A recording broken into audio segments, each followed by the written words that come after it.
former acting Solicitor General of the United States, Neal Katyal, convened a working group at the Justice Department in 1999, and that working group wrote the regulations for the special counsel. Special counsel regulations are the rules that govern the process, the oversight, and ultimately the prospects for what is now Robert Mueller's special counsel investigation into the Trump-Russia affair. When Robert Mueller was appointed special counsel to lead that investigation, Neal Katyal praised the pick of Robert Mueller for that job. He also, though, sounded a little bit of an alarm that as the guy who wrote the regulations, he knows that there are ways for a president to try to interfere with a special counsel investigation, even for a president to try to shut it down. I would like to hear more about that. Neal Katyal, former acting Solicitor General of the United States, thank you for coming back to talk with us. I really appreciate it. Thank you. So we've now got this new round of reporting about the seriousness of the FBI investigation, the closeness to the president in terms of this person of interest being named by the Washington Post as a senior advisor. If the president is freaked out by this new reporting, if he was reviewing his options to try to kibosh or screw up this investigation, what would be his best bets?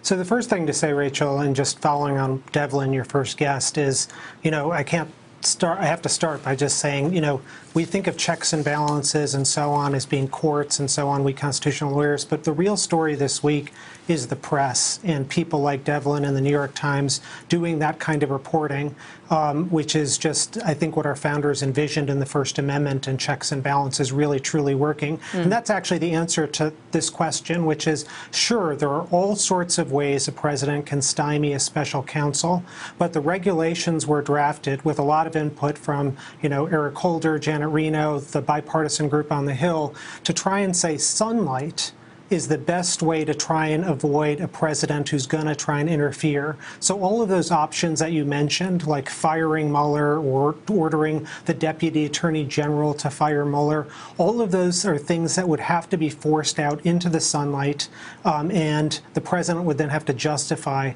what he's doing. And so that's the idea behind the special counsel regulations. Can I just ask you one specific point on that? Just trying to game this out, I'm trying to be able to imagine things before they happen, which I have failed at all year long.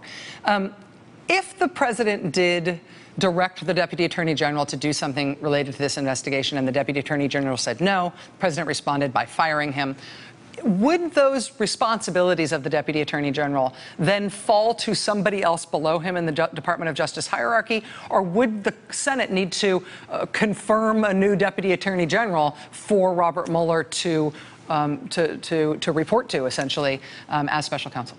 They wouldn't need to confirm. That is, it would go to the Associate Attorney General and then to the Solicitor General. There's an actual defined succession order, and the rules for special counsels in the very first paragraph kind of buy into that that rule of succession. I think what you'd likely see, though, is the president, if he wanted to interfere, doing things like what you just mentioned, things like trying to use the ethics rules, which are now being reported on this week, that the White House is looking at the ethics rules to say, oh, Mueller, you came from the same law firm as Jared Kushner as a client and other people in the investigation, and so you're going to be barred from it. And, apart from the irony of this White House suddenly discovering the ethics code and the, and kind of following the niceties of law for the first time, I think, that's one of these things which we as lawyers say, be careful what you wish for, because if that does happen and they too try and invoke that ethics rule instead of seeking a waiver, which you'd ordinarily do, I think the result would be two special counsels, not one. There'd be one for Mueller for most of the investigation, and then a second one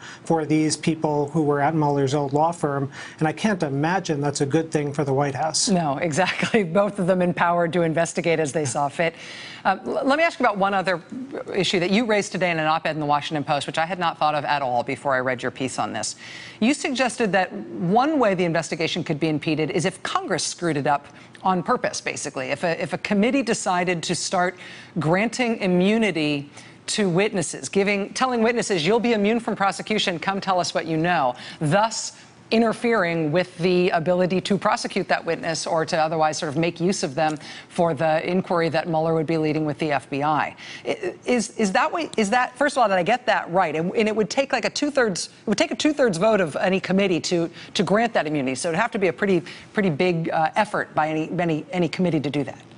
Yes, it does. It doesn't even need to be nefarious. You got it right, except for that. So, you could have a Congress that's just trying to search for truth and say, look, we got to give immunity to someone because they're taking the fifth, like a lot of corporate executives do when they're called on to the Hill.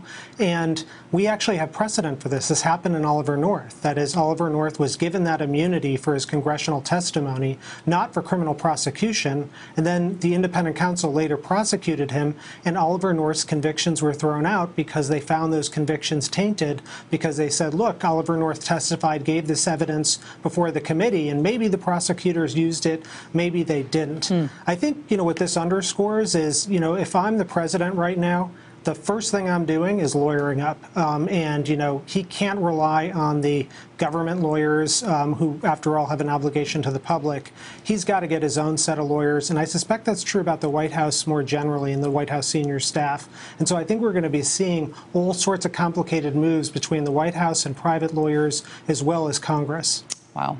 Neil Katyal, former acting Solicitor General in the Obama administration, now professor of law at Georgetown University, really clarifying. Thank you for coming back and talking to us about it. All right, much more ahead tonight. Stay with us. Hey there, I'm Chris Hayes from MSNBC. Thanks for watching MSNBC on YouTube. If you want to keep up to date with the videos we're putting out, you can click subscribe just below me or click over on this list to see lots of other great videos.